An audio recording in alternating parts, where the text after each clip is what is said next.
So today's session is about avoiding the self-deception. So self-deceptions, we deceive ourselves all day long. We deceive ourselves all day long in our personal life and in our work life and in trading. So I will show you some ways of how we deceive ourselves and hurting ourselves, no one else, but hurting ourselves in trading. And that's the result. Because of self-deception, we get a mediocre result in trading. So I'll show you some example. I will explain to you the way we think and the cost of our thinking, and maybe we can do something about avoiding self-deception. So this self-deception is a big topic. It's a big topic. So I'll explain to you a little bit. I'm not an expert. I'm just giving you uh, like aha moment, and you can maybe do some research and say, yes, I need to do improve in this area. So unveiling the art of avoiding self-deceptions in trading. So once again, this slide I often show that we live in the comfort zone, 9 to 5. So I live in I was in a comfort zone. Two 2 hours ago, I was with my mentor. I drove one way, 1.5 hour, had a coffee with him for like 2 hours, and then I drove back 2 hours. I can call him, I can talk to him on the phone and talk to him, get some advice, and that's it. But the the the experience you get face to face by sitting in front of someone who is giving you some advice is priceless. So it's not, hey, can you please guide me? It's okay, you can call emergency, but if the other person is willing to come and talk to you, then drive. 4 hours is nothing. So during those 4 hours of driving, I did listen to one or two songs in the middle. So I live in California, the traffic is jam-packed. But during those 4 hours, guess what I did? I listened to books. So I did not waste time driving. So I don't consider driving as a waste of time. I embrace driving because I know I have to drive, so I embrace. And I listen to the books or something. I'm not wasting my time. One or two songs in between, to refresh, and then 2 hours of meeting, and then come back. So I just came back 1 hour ago, and I told my children that, children, you need to go to your room. I'm sitting upstairs, they are downstairs. But my son keep coming here. He's 5. Despite my reminders that please don't come to my office. So I'm teaching. So I'm teaching you and getting out of comfort zone, because if I teach you something, I have to practice also. And not only after I finish teaching, what I'll do is this: I will print my presentation. Although I'm the one who presented it, prepared it after reading a lot of books, I will give you the references of the books I read and a lot of things, and that's how I will print it. And I will go sit on the couch and see if I can improve somewhere here or there, maybe create more slides, maybe create more. So who is the one who is learning? I am the one who is most learning. So I have self-interest in teaching you. So think about it. I have self-interest in teaching you, and you have self-interest in learning. So you came out of your comfort zone, whatever you're doing, to learn something. So going to the edge, that's where the breakthrough is. So this is where the breakthrough is. So maybe I give you some aha moment, and then you say, yeah, that makes sense. Now I go and need to do something. So comfort zone. Here's some examples of self-deception. These are real life confessions. So real life confessions to the police officer. Self-deception. About 3, 4 months ago, I was with my kids, and we were driving a scenic road, and there was nobody on that scenic road. Like there was nobody. It was a scenic mountain, and I was driving over the speed, and suddenly the police officer came from the other side, and his lights on, and then I knew I'm done. I pulled over. By the time he came, I had my registration, my insurance, and my driver license ready. I rolled down the window. I knew which he's coming on this side. Before he asked, I gave him, and he asked, "Do you know you were speeding?" I said, "Sometime I get carried away. I'm not the person who speed, but I know I got carried away. There's nobody on the road, the beauty, the cloud, and everything." And so he said, "Where are you going?" I said, "I am going." I gave my city name. I said, am I on the wrong?" He said, "You tell me. Do you have a GPS?" I said, "I have a GPS, but I don't know. Maybe I'm going this way." He said, "Well, there is a I-5 south, 5 miles from here. Next time, don't speed. Good luck." So I I drove off, and my son is asking, "Hey, Daddy, why he didn't give you the ticket? Can you ask him why he's not giving you the ticket?" I said, "No, I'm not going to ask." So, so the officer, I guess he heard what I was saying as the truth. But here are some of the deceptions people give to themselves and telling the story to the police officer. "I collided with a stationary truck coming the other way. A pedestrian hit me and went under my car, or an invisible car came out of nowhere, struck my car and vanished." So these are the self-deceptions. These are real life confession to the police officers or maybe to the judge. And if you take these and see if we are also committing the same kind of self-deception in trading. So I'll explain to you the process of self-deception in trading. So I showed you the comfort zone and the edge. This code, I'm sure you know that, and you have read it somewhere 1,000 times, and I'm repeating it here. So you take the blue pill, the story ends. You wake up in your bed and believe whatever you want to believe. You take the red pill, you stay in Wonderland, and I show you how deep the rabbit hole goes. So Morpheus is in the Matrix telling to Neo. So this is what it is. We need to take the red pill, but 95 or 90% of the traders, they are taking the blue pill. They're not taking the red pill. Now, I read one book um, from a world-class poker champion. So world-class poker champion named Annie. So Annie learned poker from her brother. She lived in a small town, and somehow she learned the poker from her brother, and she became world champion. Now she is world-class consultant. So she's turned from poker uh, player to a champion. So in the book, she's writing the way the poker players um, go on and take the bet based on their beliefs, and the same process applies in trading. So this is the way it works. We have certain belief.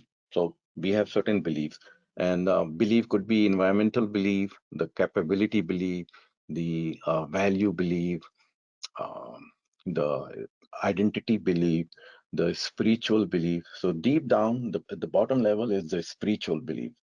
Then, you know, who do you believe? Who you believe the God? What's your religion, etc. So that is your belief, a spiritual belief. On the top is the environmental belief, the political system, etc. Identity belief, who you are, where you grew up, what do you think who you are, come from your parents, the family members, etc. So all the beliefs. So imagine me growing up in 3 different countries, 4 different countries. So my parents, the background, etc. So I have formed a certain sets of belief, and the more mature, the more you grow, the more firm those beliefs are. So very hard to change the belief, very hard. So some are useful beliefs, and a lot of them are just garbage, non-useful belief. So a lot of them are garbage belief, non-useful beliefs. A lot of them are useful beliefs. So based on all the beliefs we have, including the belief about the market, including the belief about the wealth, including the belief about your capability and thinking, we when we come to the market, we based on the belief, we put on a bet. So we open, let's say we open a trade. So we are opening a trade based on our belief that this stock is going up. If you have a belief that Tesla is going up, no person can change your belief. If you have a belief that Tesla is going to the moon and someone else is coming and telling you or sending you email, found a secret to make money on Tesla. So the person knows, majority of the traders, they have this belief about the Tesla, and then the person is just playing with your belief and make you bet. So you get excited, you put on a big bet based on what your belief is, and then what other you encounter someone else's belief. So 2 plus 2, you put on a bet, or you just simply have your belief. So you put on a bet. Now this bet, this is very important, the size of the bet. And so when you put the bet, there's a certain set of outcomes. It could be A, B, C, D. So one outcome then leads to another outcome, then another one. Another one it's very complex. So one bet and then sets of outcomes. So think about this: your belief, your mental state, your mental strategies, your size of portfolio, your risk profile, all of them come from your belief, and then you take on a bet, and then the bet, there is certain outcome. It could be then based on that outcome, who knows, just like a tree. So in front of my house there's a tree which is leaning like what is it, Tower of Pisa is leaning. So nobody took care of that tree when it was growing. They just, the city, I believe it's the city who planted it. So city planted the tree, but the owner of the house did not take care of the tree. The city just planted it, and they didn't bother, and the owner did not bother. So the tree is tilted. So, and a lot of most of the trees, like almost all of them, they are growing tall and big, and the branches are. So somebody took the time to take care of the tree, and the tree grew perfectly. But there is one tree which is leaning.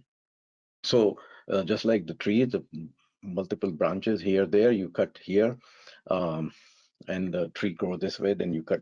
I'm not arborist, but you know the concept. So same way, one bet leads to another,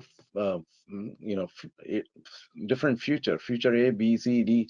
So your bet size or your belief created a lot of future options. So think about it, different options: future A, future B, C, D, E. So your future, our future, who I am right now, who you are, is based on the cumulative result of all the bets we took in our life, including trading. So all the bets we took, and the sum result is who we are right now at this moment.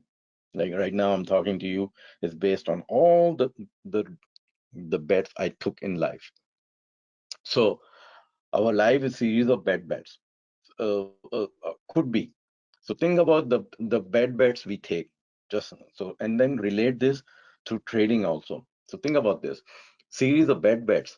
Bad bets. Staying up late, so we stay up late. Drink heavy dinner. Alcohol in the evening or whenever is, you know, anytime. This is bad. So when I go for a physical checkup, and my doctor says, "Oh, your lungs are so clean and this and this. What did you do?" Oh, nothing. I didn't drink alcohol. Maybe that's, and I didn't smoke. Maybe that's the reason my lungs are clean. So drinking alcohol, waking up late. So staying up late, having a heavy dinner, drinking alcohol, and then waking up late. So what do you think? The result of on this, on our trading or anything we do? Sleeping through the alarm. I don't have alarm. I have stopped using the alarm, except recently. Recently, I enrolled in a class, and I did not know. After I enrolled in the class and I got the schedule, and it says your class will start at 4 a.m. Pacific. So I said, 4 a.m. Pacific? Yes, 4 a.m. Pacific. Because the person is somewhere in the Far East, and then he's teaching from there, and based on he's teaching everywhere in the world, and it so happened that I am in San Diego and my time is 4 a.m. time. So I woke up at 3:15. I had to set the alarm. So only that time I had to set the alarm. Otherwise, no. I sleep early because I know if I sleep late, if I have a heavy dinner, pizza or curry or biryani, forget about alcohol, I don't, then I will wake up late and I will perform very poorly in not only, so I will perform very poorly in my trading. And trading requires sharp mind because a lot of things are being thrown at you simultaneously. Very sharp mind. So I will have a poor result. And not only that, my whole day. So if I take that, if I don't take care in the evening, I don't, I go sleep early. I don't avoid the heavy dinner. I avoid alcohol. So everything will line up in the morning and I will get to enjoy the trading result. And if I'm working, I'm going to work late. Maybe I'm getting involved in the road rage, and one thing leads to another. The outcome will be something else because I took some bet, and my outcome will be something else. So based on my belief, I'm drinking, I'm going to sleep late, I'm watching Netflix. So just we need to remind ourselves what will happen in the morning. Remember, Noshi, what you will, how you will feel in the morning if you do all that. So remind yourself that if you do all that, you will get the mediocre result in trading. There is no high performance. So think about that. Now, there is something this quote I'm showing you from the psychologist called Fritz Heider. People study their outcome like scientists, but as naive scientists. So same goes with traders. They're looking at their trading results, that why did I do poorly, etc. They're just looking at something external about took the wrong trade, or that trade was not good, or I got deceived, or I got impulsive. But it's all happening because of a lot of other reasons. So so think about that. People study their outcome like scientists, but as naive scientists. Now, on the other hand, outcomes are feedback. So experience is not what happens to a man; it is what a man does with what happens to him. So go deep down and try to analyze why this trade went wrong. So why I took that trade. There could be something else. So one time I woke up late. I'll give you example, and it has happened many times. I'll give you one example. One time I woke up late during my early days, and imagine this: woke up late, no shower, no meditation, didn't even wash my face. Open my laptop open my laptop, and I'm forcing myself to trade. And I saw Starbucks moving, and I took that trade because I believe that Starbucks will go up, and I took the trade. That at that time I was using interactive brokers, and then I saw the Starbucks pulling back, but my position was making money. So I said, "What? Starbucks is pulling back, and I'm green." So when I analyze the trade, I look at the reason why it's happening. I noticed that I bought puts. So I bought puts. So luckily, I made some money in that trade, and then I switched to the call.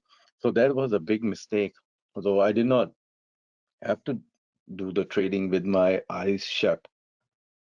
So experience versus expert. Now another thing, outcome as a learning experience. So think about it. Are you getting experience from each trade? Or are you trying to become expert? So if we are not learning and just trying to become expert, it's not going to produce the results. So another concept is the learning loop. So learning loop, our incorrect learning loop. So I'll explain this, how we go into the incorrect loop. So we have certain beliefs. So there's another class I have on the belief, which I learned. This topic is very big.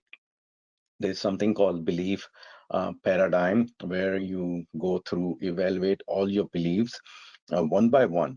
So first you need to write down all your beliefs on an Excel worksheet or on a Word document. And then you need to evaluate your belief, whether this belief is useful or this belief is non-useful. If it's useful, then how can I take advantage of it? Why it's useful? Who gave me that belief? Where did I get this belief from? If it's non-useful, then we need to ask, okay, is this, so the result is this is non-useful belief, this is garbage. So can I get rid of this belief? If you get rid of this belief, and you know you can erasing that belief permanently, erasing that non-useful belief. If you can erase that non-useful belief without any issue, then maybe you can replace with something useful belief. So I'll give you example. If you have a belief that I only I will only trade the downtrending market. So think about it. If you only trade downtrending market, maybe you're missing out the uptrending market. Maybe you're missing out the sideway market. So the useful belief could be that I can trade all all types of markets. But you are having a hard time in adopting this belief. So maybe something is wrong. Um, some emotions coming in. Maybe you lost money in the uptrending market, and you lost money in the sideway markets, and you think the downtrending market is the only market.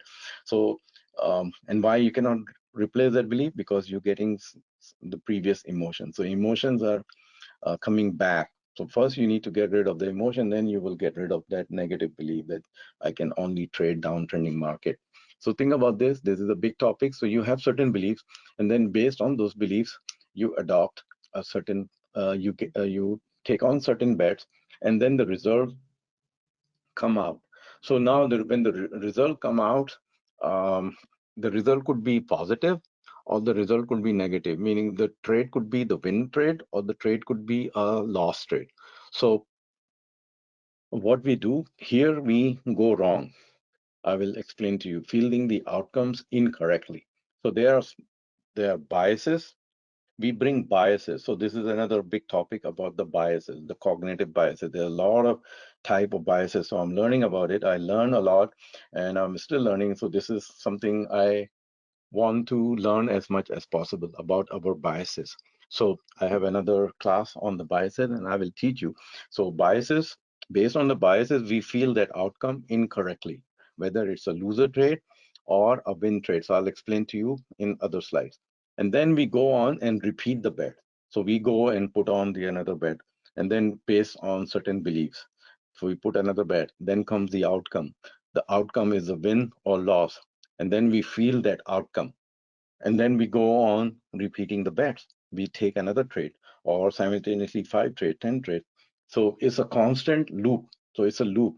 We have certain beliefs, we put on the bet, outcome comes, we feel that outcome incorrectly, and then we go on repeating the bets. So these are the steps we take. Now I had another slide, I think it's coming. I'll show you that loop. So fielding our outcome incorrectly. So again, when we win, um, we assign that outcome to our skill. That look at me, I'm champion. Uh, I can't go wrong. I'm the expert. So we assign that positive result. You will hear people how they brag about, in everyday life also. I told you. So that's the sentence. I told you. So skill, they assign that positive outcome to their skill bucket. So there are two kinds of bucket: skill bucket and luck bucket. So the skill bucket, this they say this was they think they are in control. So the market is in control. They are in control of their skill and the trading, etc. So they are in control, and when the outcome comes positive, they assign that outcome to the skill bucket. When the trade is a loser trade, they assign it to the luck bucket. So that's what we do. We assign it to the luck bucket, and we say this is outside of our control. So some factor outside of our control, we assign it to that bucket. So we blame others and all that kind of thing. We do that. We blame and we whine and we throw them out. We maybe I have seen people on the YouTube. They even break their monitor, etc. So what they are doing? So don't do that. So skill bucket, luck bucket, in your control, out of control. So fielding your outcomes incorrectly. So think about that. Fielding our outcomes incorrectly. So correct learning loop. Uh, so correct learning loop. So this is the slide I need to.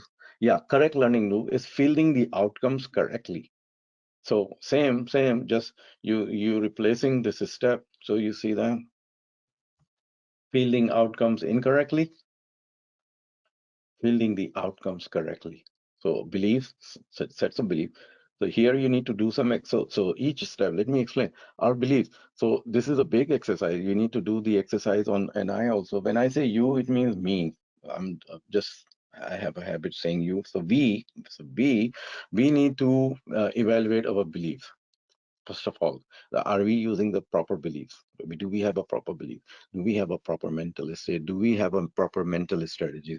Then, do we have a process of taking the bets? People, uh, most of the people are gunslinger. They take on a big bet, and that's why when they see the trade losing, they cannot get out of that losing trade, because it's not the trade, it's the bet we take. It's not the trade which has a problem, it's the bet that has a problem. So if we fix our beliefs, so this is a big area. If you fix your mental state, your mental strategy, then you need to fix your bet size. So it's not uh, most of the time there's of course not all trades are win trades. So not all trades are win trades. It's the size of the bet which is wrong, which we can fix it if we remind ourselves that we are not greedy and there's a lot of chances to make money. This is not the only trade, and we take we put on some Excel worksheet. We create an Excel worksheet. If we don't know, if we don't have the skill of Excel worksheet, maybe we can hire someone, our friend, etc., or just a notepad. Your 9-year-old daughter can do the calculation for you. What is your bet size? So take the portfolio size, take your risk profile, 1%, 2% you're willing to risk on that trade. Based on that, then you know the size where you will be. uh, if the trade goes wrong, what will be your exit point? Based on that, you will come with the bet size. So putting on that bet, and then the outcome comes. Then you leave everything, you accept your consequences. So when we have a certain strong belief and we put the proper bet, then we are waiting for we accepted the consequence. Then no matter what, this is what will happen. So if we follow our rule, this is what will happen. We accepted our consequences. So if the officer had given the ticket, I, I was going over the speed. So maybe I accepted my consequence that I will get the ticket to enjoy. Like like enjoyment is like 30 seconds of speeding and listening to the music. I have noticed this.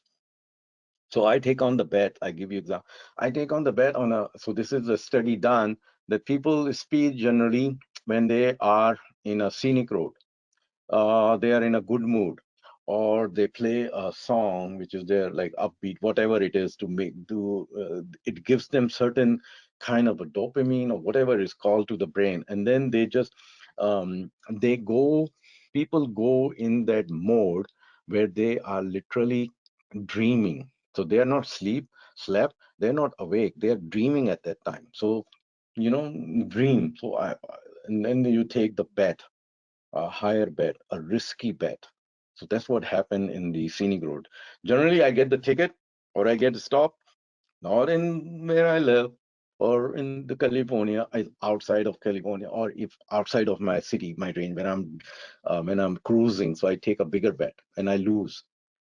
I get caught speeding. So, and then the outcome comes, the outcome is ticket, insurance going up. And then I go and do the same, I repeat the bet. And then I feel the outcome incorrectly. Maybe I feel the outcome incorrectly. And I say, um, they could have put the sign, instead of having a police officer there, they could have put the sign that don't speed, risky, or whatever. So think about this. So there is a book by Dan Ariely. It's called Predictably Irrational. So in that book, so he has explained a lot of things. We take credit for good stuff and we blame others for the bad stuff. So we take credit for our good traits and we blame other for the bad trait. And then we repeat that process. We don't fix the problem. We take credit for good stuff. We blame others for the bad stuff. So blaming others, so this is another study done. 75% of car drivers blame others for their accidents. 37% of single vehicle accident drivers find a way to pin the blame on someone else. 37%. So think about it. In the same way, we are pinning the blame of our trading result on someone else, not on ourselves. So 37% of single vehicle accident drivers find a way to pin the blame on someone else, just like the drivers are pinning the blame on someone else. We are pinning the blame of our trading on someone else. So here's a quote. I was proceeding down the road. The trees on the right were passing me in orderly fashion at 60 miles per hour. Suddenly, one of them stepped out in my path. Boom. So think about this. Um, this is this um, somehow I quoted this. Somehow this thing is related to John von Neumann, mathematician pioneer. So I'm sure you know about him. So I put put that his name there. Now, another thing, missing the learning opportunities. So if we feel the outcome on someone else, not on ourselves, then we miss out the learning opportunities. So we're missing out the learning opportunities because we are pinning the blame on others. We are fielding the outcomes uh, incorrectly. So and how we do that? Good outcomes, 100% of our skill. Bad outcomes is 100% of our luck. So skill versus luck, we assign it. So when we blame on luck, we create the missed opportunities to improve ourselves. So every time we lose, that's the learning opportunity. We need to do the debriefing. We need to have a mistake journal. I'll explain to you about the mistake journal. We need to have a debriefing. So during the trading hours, I have you can say a journal called debriefing, and I write down notes quickly about the trade, what's what I saw in that trade. So I do that, and any mistake I did. So the debriefing, I go and write the mistake I did so that I can learn. So this is the mistake I did, or what was the market telling me, and what I was doing. Maybe I was not paying attention. I picked up the phone or did something which I was not supposed to. So have a debriefing document where you just write down little notes about the day as the day is progressing, especially 10 minutes, 15 minutes before the market close. If you're a full-time trader, if you have time, open the debriefing document and take some notes, write it down. And that debriefing document at the end of the day will serve as an input to your bigger document, which you will do the step is called the periodic review. And the periodic review is done during the period like we are going through right now, the holiday week, the winter break, Christmas season, Thanksgiving. Maybe during the summertime you are taking a vacation somewhere, and you say out of this vacation, okay, 1 day, 2 day, 1 day, full day, you tell your family, okay, you go out. Here's the credit card, here's the car key. You guys go out. I stay in the room and I do the periodic review. So you take that debriefing document, which you compile over the year. There are 252 days. So you take that document and then you do the periodic review to improve your trading. So your good outcomes, 100% of the skill, bad outcome, 100% of the luck. So when we don't do this, we improve. So just like one of the students, he says, the teacher does not like me. Everybody did poorly. The teacher put material on the test we didn't cover in class. You can ask anyone. So this is a kid um, telling his parents. So fielding our outcomes correctly. So we need to ask these questions when we are trying to learn, um, when trying to improve our trade, trying to improve our trading. So ask this question: why did something happen the way it did? So why this loss occurred? So go deep down, ask why this loss occurred. It could be simple as you fail to pay attention to the 7 o'clock news. You put on the trade at 6:59 a.m. and at 7 o'clock the news came out, or you fail to check the earnings. You fail to do something. You reach a fork and you made the wrong decision. So whatever was it, go deep down into that reason and write it down. So when we write it down, the real reason for that trade, and remind ourselves not to repeat that, our trading will improve our automatically. So the trading improvement is about eliminating the mistakes. Once we eliminate all the mistakes, so think about it, operating at a 95 to 98% efficiency level. So what is 95, 98% efficiency? Meaning out of 100 trades you took, You didn't make mistake in 95% of the trade. And the mistake, so what is the definition of mistake? Mistake is not that you read the chart incorrectly. That's not the mistake. That's your skill, technical skill. So you just fail to yeah, so if you're not reading the chart correctly, then you have to improve your trading skills. If you are taking suffering the big loss size on the on a specific trade, then maybe you need to decrease your bet size. So if you decrease your bet size, you will eliminate the big loss. You will miss big winners, but your equity curve is a smooth curve. So think about it: big bet size, not understanding the market, not paying attention to the small details of the trade. All that we do, we improve our trade. So that is the elimination process of the mistake. So eliminating the mistake from our trading. So when we start to eliminate the mistakes, these mistakes, our trading improves. Not about the skill. Of course, a skill plays roles. You have to improve your skills, trading skills. But that's this what I'm telling you. But the mistake is something other than mistakes. Then another exercise we need to do is we need to evaluate our beliefs. So a lot of beliefs. Um, so there is a checklist I showed you in my previous um, class, and there like you can spend your life in evaluating your belief. I have 150 pages, 150 slides on just this topic, belief. So I'm compiling it. I will teach you. It's like 150 slides means I have to teach you for 3 4 days. So evaluate all your beliefs. So a belief, let's say, give you the example. You say, okay, I trade fixed number of shares, or I trade fixed number of contracts. So people have this belief, they just trade fixed number of shares, they just trade fixed number of contracts, like 10. And so you ask yourself, who gave me this fixed number of contracts, 10? It probably came from your broker. When the broker's programmer, they were creating this platform, they have to they set up this they just happen. What do they know about you?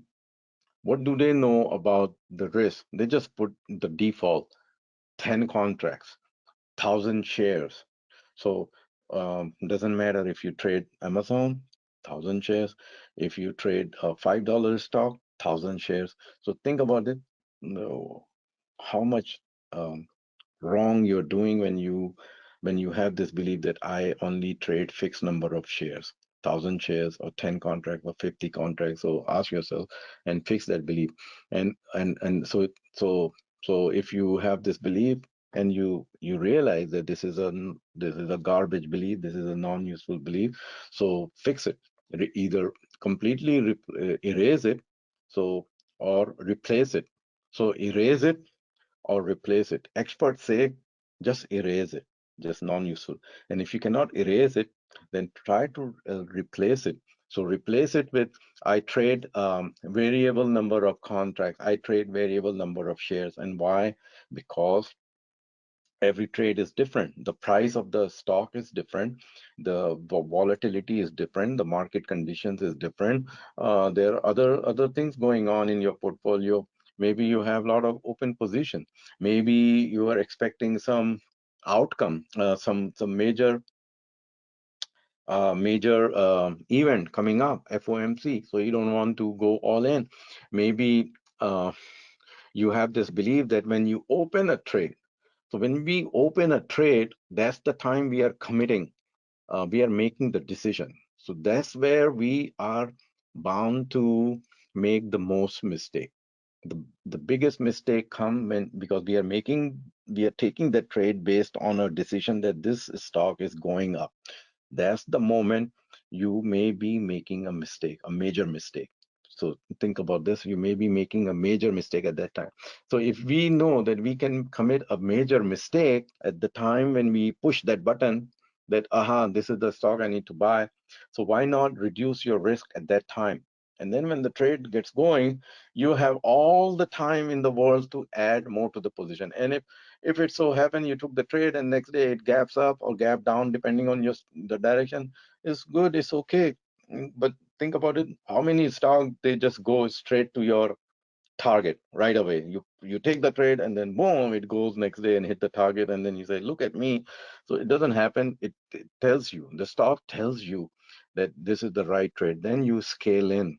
So instead of creating your strategy for scaling in, and believing in the scaling in belief that I compile my profit on my scaling. I make a lot of money when I scale in.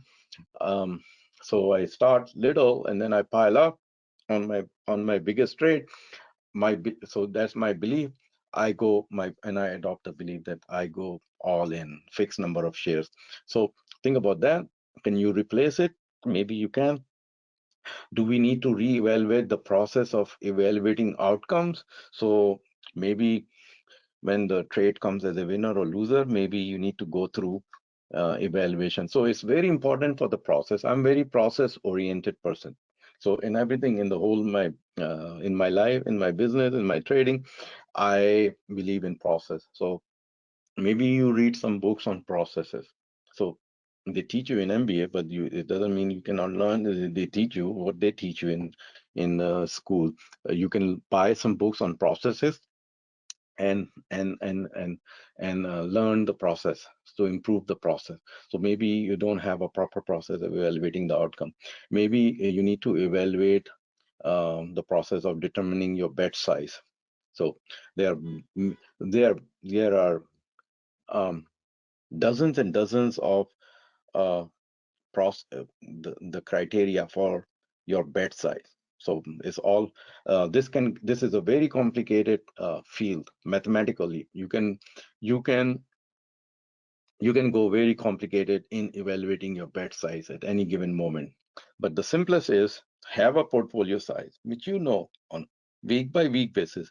Determine your risk profile, 1% or 2%, how much you are willing to lose. Based on that, then you know, and then the last step is where if this trade will be a loser, then what it will tell you and how much you expect to lose. uh, 50%, 60%, what is your loss size? And then it will tell you the bet. So maybe you need to evaluate the process of bet size. So do we need to, and then the last step is, do we need to evaluate ourselves? So this step, the evaluating ourselves, this is a constant process because we are changing. So things are changing, we are changing, the market is changing, the stocks behavior changing, the stock sizes are changing, the volatility is changing. You see some stock, they are like $400 and then they become $10. So maybe you don't need to trade a stock which is now $10. Or maybe the stock which you used to trade, it was 100, $200, and now it become a beast. It's like $1,500. So you don't need to trade that stock which is $1,500. You used to trade Costco or Lululemon, etc. But now they become a beast. So you wait. That's why they split the stock so that you can come and trade, so that you bring more money into it. It gives you the false sense that you have improved your your your asset. There's nothing happened. You they announced the split from 5 to 5 1 or 1 to 5, and the stock is 500. You were holding one share, now you hold 5 shares, and the price of the stock from 500 to is 100. So your value did not change. So the market is changing, you are changing, you are not the same with who you were 1 year ago. So something is happening in your life. So think about it, and then you can feel the outcomes correctly. So this is another thing I learned, and I'm learning self-serving bias. So deeply embedded in us. So we need to feel right. We need to feel right. So we have certain needs. Need is we need to feel right, and we need to be right. That's the way we are.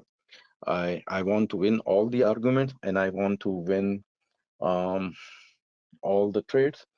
So so adopt a robust thinking pattern, understand and create solid practical strategies, improve your ability to learn. So this is another area. Improve your ability to learn. So how you learn, to think, sit down and think about it, how you learn. So what motivates you, what makes you um, you know to learn something, and what makes you not to learn something. So pay attention to your process of learning, and what you learn faster, which way. Some are visual, some are auditory, some like to take notes.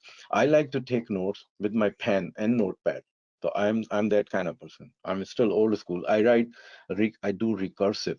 I want to some things I need to close my eyes and listen to it.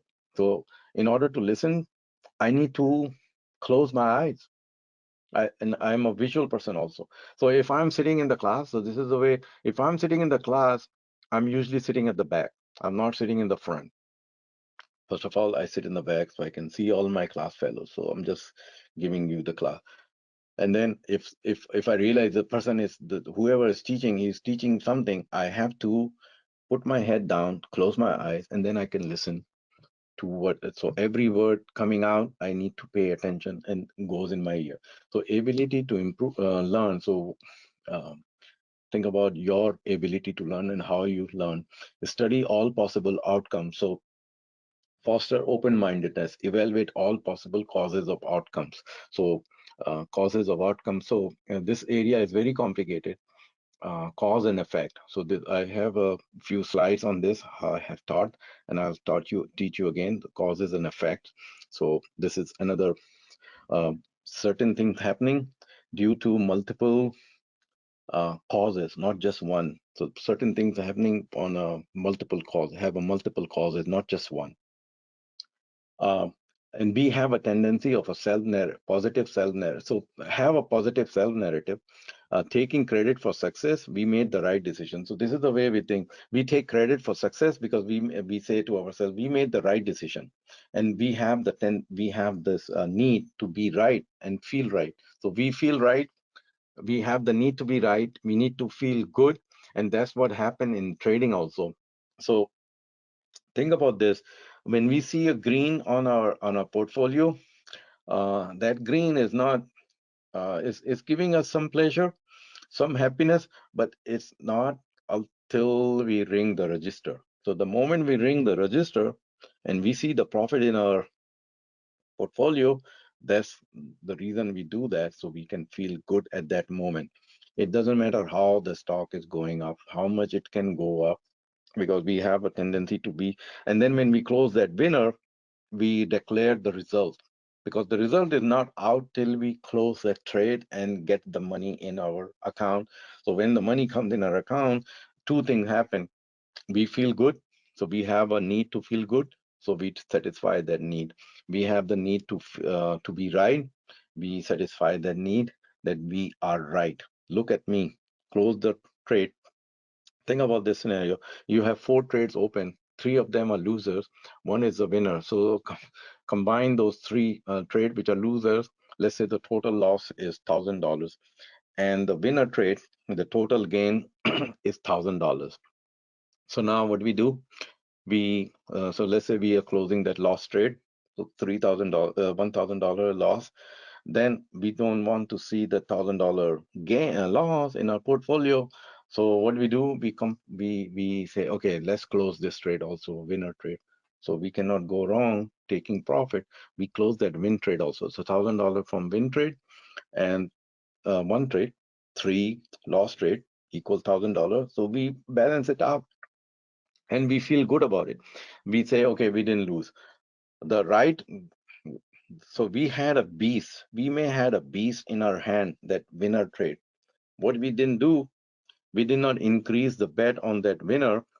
We did not take the money from these three loser trade and put the money on the winner trade. We did not adopt the patience. So we didn't do uh, certain things. The thinking process is to compensate for those three loser trade, we need to close that winner trade. So we feel good, we feel right, and we go home. And tomorrow that winner trade goes up further. So we had a winner trade in our hand, and that winner trade came. How did it come? Because we made some decision. We made some right decision. That's why you had some winners, that winner in our hand. So we don't do that, and we feel good, and we go on. So next day, what will happen? Because we don't have any winner trade, or we don't have anything. Let's say we are cash. So tomorrow we'll open our trading platform and we will try to find. We will start from the beginning. We will go and look for something which is what we are looking for, and then we will uh, take some decision. We may take the wrong decision, and then we go through that loop. We make the wrong decision, and we are in a hurry to make money. We may be increasing our bet size, so that's another thing. We may be adopting a wrong belief for that trade, so that's another thing. So we just go on and on and on and on and do the wrong thing again and again. So when something bad happens, the right way is to that our fault. That was our decision. We made the wrong decision, and the wrong decision feels bad, but we have to swallow that that pill. Feeling bad due to others, not our fault. So sometimes uh, s- we we we just blame others. So it's not our fault, it's someone else's fault. And then another study is done about the responsibility versus success. You can read about it. The more responsible we are for our action, the more successful we are. So it's the same goes in the trading. So think about this: responsibility versus success. This is a big topic. Another thing, psychologically, is I came across this book, Psycho-Cybernetics, by Dr. Maxwell, about 15 years ago. So this book is available on Amazon or on YouTube. You can listen to it. It's about 11 hours on YouTube. So 11 hours of audio, or you can buy the book and read. So he talks about self-image. So he talks about the fielding the decisions, right versus wrong. Human tendency is this: they go to the extreme, either 100% or 0%. There's nothing in between. There's no gray area. They assign the outcome skill versus luck. There's nothing in between. So people have a tendency to go to the extreme level. So so he advocates, and other experts, that stay in the middle maybe. Maybe there's some gray areas you need to conquer. So not just 100% and 0%. So like extreme level, right versus wrong, 100%, 0%. So don't do that. Perfect correlation. We adopt the perfect correlation. We say good outcome is good skill, bad outcome, bad skill. Or is it the quality of our decision? Maybe we need to improve the quality of our decision. So every trade we take, even if the trade is a winner trade, even if the trade is so people, what we do, traders, they go to the up, so they go up one level up. They say, okay, I learned that I need to evaluate my loser trade, why I lost money in this trade. So I need to go and evaluate. So they go and evaluate their loser trade. So they're doing only 50% of the equation. They're not doing the other 50% of the equation. What was the reason for that win trade? You might want to focus also on that. So there is a study done. So they asked the question to the parent: if your child has, let's say, 5 courses, and in one course your child have an A grade, and one course have, or 3 courses have a B, and one have a C. So where the parent should focus? So the parent should focus on more on the A, and maybe turn the B into A, and find out the reason for the C. Maybe your child is not into drawing. So the other day, my daughter, she brought her transcript, and it says A plus, A plus, A plus, everything A plus, and then there was one A. So she's sitting down and telling me, Daddy, I got A plus, A plus, and this one is A. So she was thinking maybe I will get upset. I said, don't worry about it, daughter. All of them A plus, and this is A. Your daddy need to show you his transcript. There are a lot of C's also, and some B's and some A's, but there are C's here, so don't worry about it. So, so think about that, where you focus, and think about the quality of your decision. When even if it's a winner trade, think about it. What did you see when you took that winner trade? How did you turn that trade into a bigger trade? Maybe you need to write it down so that you can repeat the same process of piling up the profit.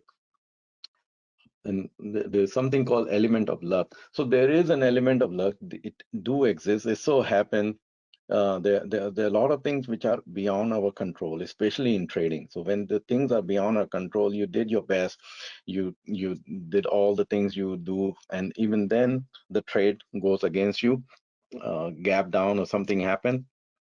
That's there is a luck involved. So don't worry about it.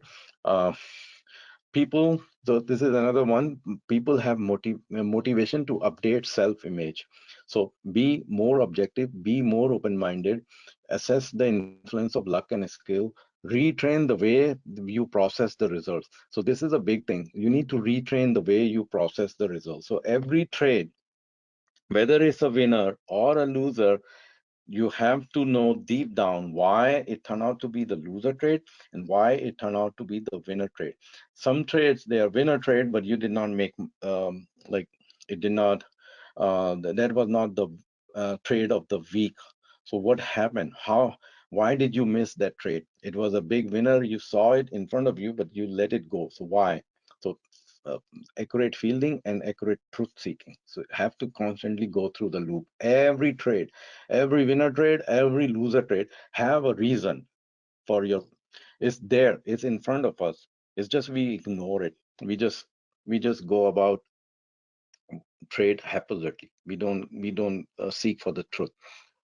Another thing is you can observe a lot by watching. So Yogi Berra. So watching is an established learning method. Maybe the way you operate yourself in when you're trading. So let's say you have an outfit where you come and trade. Maybe you put on the um, like a video camera and see yourself how you operate during the trading day. So what did you the whole trading day? So if it starts at 6:30 a.m. Pacific and ends at 1 a.m. 1 p.m. Pacific. So maybe you can turn on the camera, put the camera on the stand, and watch yourself how you operate during the trading hours. Maybe you have a trading buddy and you can see them how they trade. Watch other traders. You learn up to a limit. You do learn good outcome for others. So another thing, if you see someone winning or you heard that this trader is making a lot of money, then you're saying they are lucky. So if that is the emotion coming or that's the thought process, you are wrong. That you think that they are winning. So somebody said to me the other day, I was having a lunch, and then this friend of mine, he said, my nephew made $700,000 shorting Carvana. So the immediate there were three of us. So both of us, the two, me and the other person, and so your nephew made 700. Yeah, my nephew made 700,000. Maybe so we said, oh, your nephew got lucky, 700,000 in shorting. No, yes, yes, yes. The Carvana was just going through the roof, and he said, no, this is too, this expensive stock, and I need to short it, and he shorted, and lucky. So so we assigned that his nephew's luck, me and my friend, he made 700,000 to his luck. So I'm just telling you about myself. We said, oh, he got lucky, maybe. What about other trades? He said, yeah, he doing good, but he really made money 700. So he bought a house. He bought a $2 million house. So think about that. And when we win, we say, oh, we are awesome. Good outcome for us. We are awesome. If somebody shorted Carvana and made 700,000, he was lucky. So including me, that's the thought came first. Oh, he got lucky maybe. He shorted Carvana and made 700,000. And when we make money, we are awesome. So think about this. So all this, there's another book called The Power of Habit by Charles Duhigg.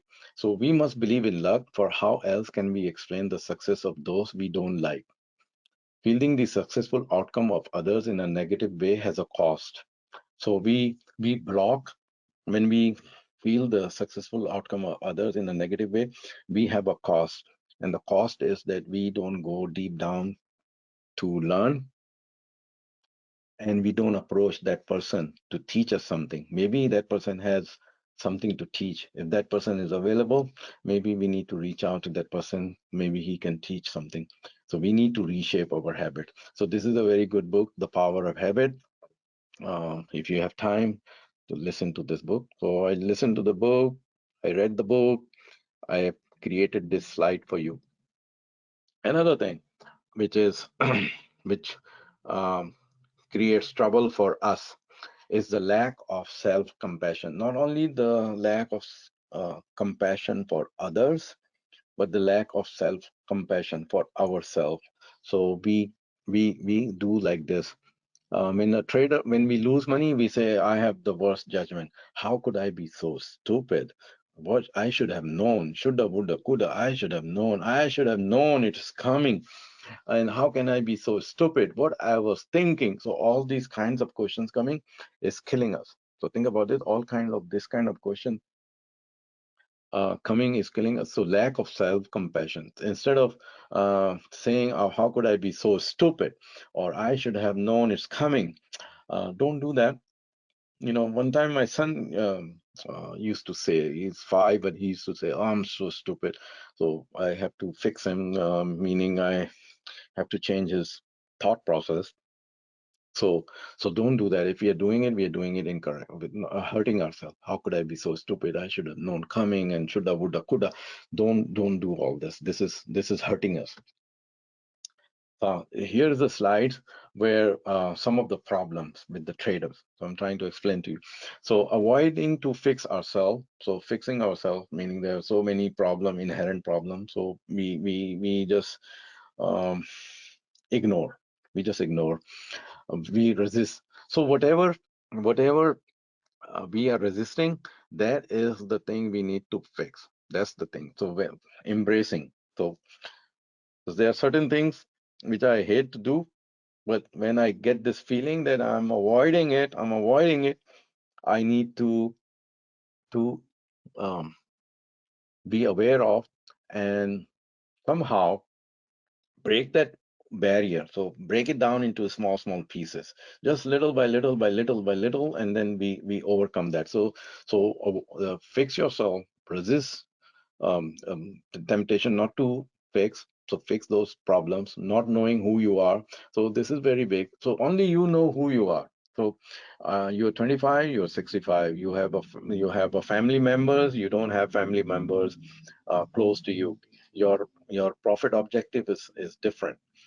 What you're trying to achieve, what else is happening, I don't know. Only you know what is happening. So only you know your financial objective, only you know your limitation. Maybe you're not tech savvy, maybe you cannot even operate your cell phone. So my friend who's my mentor, he's 81, so he's very agile. But he runs, sometimes he run into the issue. So I have to explain to him, John, here is the telegram. This is the way, I have to explain to him, this is the telegram, this is the iMessage.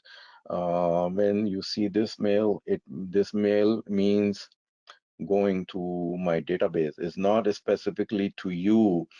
Although it says, Dear John, it's not coming just for you. There are other people reading that email. So he asked me, hey, did you send me that email? So I said, no, not John, not to you.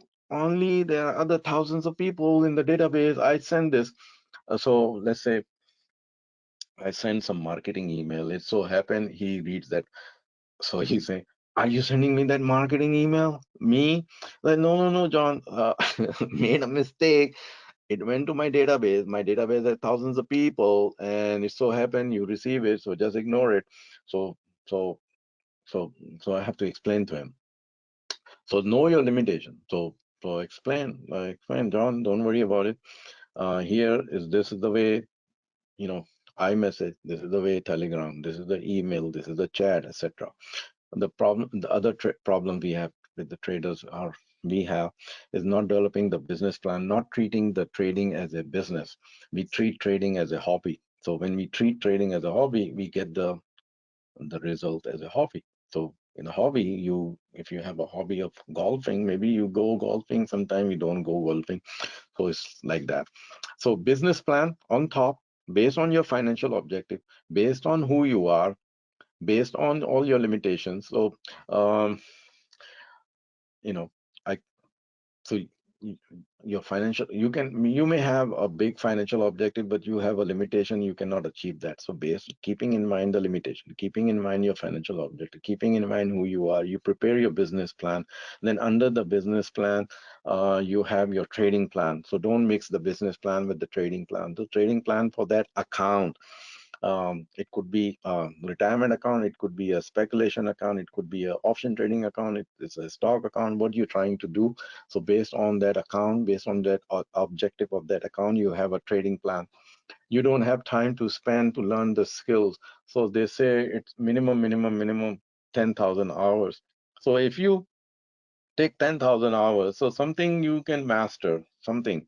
Um, or you can say, yes, I got this. 10,000 hours. There are 6.5 hours in the day. So 6 hours real learning, 6 hours. So in a day, so 10,000 divided by 6, you get the number of days. Then you say, okay, there are 252 trading days in the year. So how many years I need to take to learn something? So there some magical number of years comes. So so how many hours per day solid, not just looking at the screen and saying, okay, I'm learning. You're learning a little bit by looking at the screen, but the main is you have to really do some serious learning, not maintaining the trading journal. So every trade which opens, open date, close date, why did you take the trade? What was your bet side? What was the outcome? Did you learn something? What were emotions you were going through? What thoughts you were going through? What mistakes you did? What was the cost of the mistake? Psychological damage, financial damage. So all that goes into trading journal. So you can study that. Not paying attention to physical and mental health. So you just not taking care of your exercise. So this was a problem. So I explained to you how you can resist something. So my way, I'm not my way, I'm just giving you my thought. So so I have the Peloton and I have other exercise machine and all that, and I have a gym membership and I have a swimming and everything. But during the market hours, so I can combine some kind of exercise. So I put something outside my office and I say, okay, every 20, 30 minutes break, I do some minor exercise. I can go and turn on the TV in that room, CNBC or Bloomberg. While I'm listening to that, I can do some physical exercise. I need to pay attention to my mental health. So it's, um, you know, pay attention to the mental health. Sometimes due to the circumstances outside, something happening to our family members, we may be getting affected. If we are getting affected and our mental health is not right, all this is not right. Indulging in vices. So if you are indulging in vices, try to reduce it. So I don't know, maybe you smoke, maybe you do marijuana, who knows, you do something else, you party and all that. So all that is contributing towards your success. Not being spiritual. So people say spirituality helps. It helps directly. Not being grateful for what you have. You have 10 fingers. You have 10 fingers in your legs. You can smell, taste, see. So all that, you know, good. Grateful, not contributing to charitable causes. So find um, some way of contributing the time, contributing the money. So it helps. Not realizing how blessed they are. So always be blessed. It contributes. So these are the things you say. Show me some hot tip. Show me some chart which I can make money. So show me some ribbon, like multiple lines. So you can learn that, but this is also important. I'm telling you. More problem, unable to take losses. So if you are unable to take loss, maybe you need to cut down there's nothing wrong with the loss. It's just that your bet size is high. So if your bet size is high, the loss amount is high, and then you cannot take the loss. If you reduce your bet size, you can easily cut that loser trade and then move on. Need to be right, because we have the psychological reason to be right, so we are unable to take the loss. We I showed you last time. I showed you about 9, 10 slides on jumping from one system to another system. So we jump from one trading system to another trading system. We tweak the system, we optimize the system, we abandon the system. So when we are doing abandoning, optimizing, tweaking, there's nothing wrong with that system. It's just that wrong with us. We have not, either that market has failed, so the market is not fit for the system you're using. Maybe you don't have skill to use the system. So you have you maybe your beliefs is not matching with that system, so you adopted somebody else's system, and that person who created, who's teaching you, he teaching you based on certain beliefs, and your belief and his belief is not matching. So when the beliefs are not matching, so whatever he's teaching is not going to your brain. So you see, sometimes you get excited when you see somebody teaching, and then you say, yes, he is making sense, because your belief and his belief match. So when the belief match, then you adopt everything what he is teaching, and you're absorbing it. But when your belief is not matching, then and it's so it's sometimes it works, sometimes it doesn't work. So you go and tweak the system, you go abundant system, you optimize it, and then you lose faith in the system. So all that is going on because you have certain beliefs which is different. You have not reached that skill level with the person has developed the system. Maybe you don't have the competency, so you lack those. So you need to spend more time in learning a skill, developing the competency, and maybe changing some beliefs. So getting excited, being careless. So we get excited, we become careless, we get excited, and we get excited during the period when the market is just moving. Or we made the money last night, and now today we just wake up and excited to make more money, and that's where we become careless, arrogant, cocky. All that, we create self-deception, and the result is bad. So on the other hand, the top traders, those who are making money consistently, they have certain sets of rules they have developed during the planning process. They're making money consistent. There's a consistency. So every day they're coming to the market and performing, following through the same process. Same process. It's like going to the McDonald's. Doesn't matter if you go to McDonald's in New York. Maybe they have certain different McDonald's. So if you go to McDonald's in New York or you go to in California, they have the same process. So they're playing the game perfectly. Committing a mistake is one more lesson not to be repeated again. So when we make a mistake, even though we make money in the trade, we need to write down that mistake in the journal. So there's a journal for mistake, and then we find out the cause of that mistake and the effect of that mistake. So bigger the cause, the larger is the effect. So we need to understand why we made that mistake. What was the mistake? Why we made the mistake? What was the effect of the mistake? When we go through, we eliminate one by one all those mistakes, our trading improves. Naturally, it improves. Organically, it improves. Knowing what one mistake costs, knowing what one mistake costs. So we need to know what that mistake costs. And did we have a written rule we followed and still made the mistake? Not following a rule is a mistake.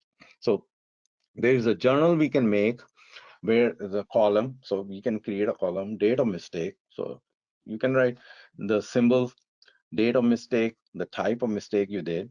So whatever type of mistake, you can code your mistake, the financial effect of mistake. So that trade cost you $1,000. Okay, write down the $1,000. You have that mistake written, $1,000. Psychological effect of mistake. What else happened besides financially? What emotions you went through? How long it lasted? And what else when in your life when we committed that mistake, and then the steps to take to mitigate that mistake so you don't do that. Because if you do the same mistake 3 times or more, it's a self-sabotage, and we are wired to self-sabotage. We are wired. So think about it. Our brains are wired to do the self-sabotage. So it's a big job to get rid of the self-sabotage. And at the end, so this is the last line, gratitude. So be grateful for whatever you have. Don't be dissatisfied, jealousy, resentment, not have enough, complain, blame, criticize, negative feeling, um, be grateful. Be grateful. So all that contributes towards our trading success. So I conclude here. So thank you for coming, and I'll see you in 2, 3 days. So thank you again. Bye.